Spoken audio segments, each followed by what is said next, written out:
Hi hermanos, how is it going? El Guadalajara is a 118-year-old institution and el equipo más querido del fútbol mexicano. Therefore, we are today exploring a part of its history. We are exploring the part of the houses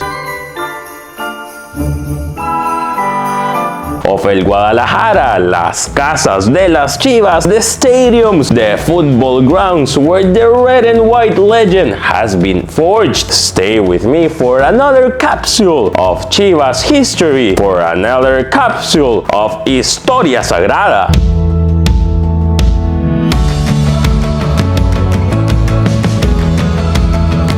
Chivas has had three well-recognized home grounds throughout its 118-year history: Parque Oblatos between 1930 and 1960, Estadio Jalisco between 1960 and 2010, and our dear Estadio Akron, which hosts the Chivas home games since 2010, standing at the vanguard as a modern and environmentally friendly sports ground. Now you might be asking yourselves, if Chivas was founded in 1906 and did not move to Parque Oblatos until 1930, where did El Rebaño dispute its home games during its initial 24 years of existence? The formal foundation of Unión Fútbol Club during the first decade of the 20th century obliged the team to look for new grounds, and that is when Campo Reforma became the home ground of the red and white. Towards the end of the 1900s and during the early 1910s, the exact locations of the streets of Campo Reforma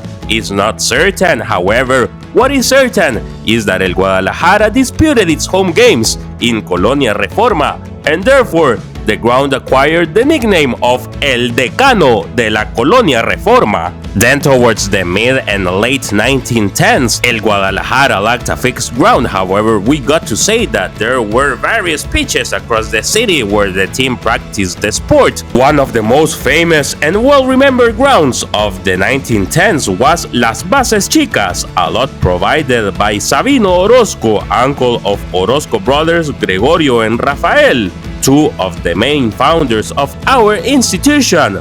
Other of the well-remembered home grounds of that time period include the lots behind Cervecería La Perla, the country club, the lots right next to La Capilla de Jesús, as well as the flat lands of El Algodonal and Agua Azul. It was not until the mid-1910s when the board presided by Ramón Fregoso acquired a lot from the Gas family, and the ground was edified at the lots that corresponded to the El Gas Company. The new ground was located in Colonia Reforma, at the intersection between Unión and Bosque, and was commonly known as Campo Guadalajara. By 1923, football had already gained immense popularity in the city of Guadalajara, and this is when the club decides to purchase a lot right next to Campo Guadalajara. The former Campo Guadalajara will become a clubhouse and a pool, and the new pitches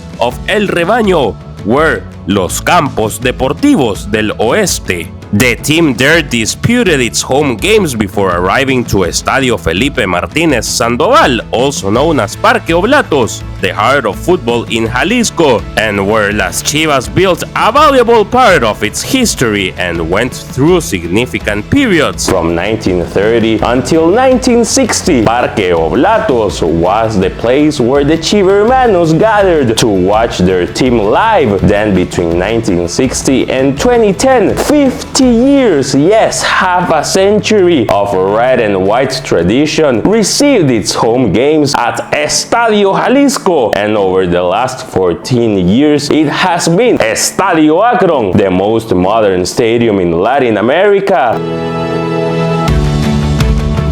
I hope that you have enjoyed this time capsule, and for other recommendations and other video thematics, please let me know in the comment section below. Signing off this new edition of We Go To News, I am Alfredo Rodríguez, and as always, arriba las Chivas.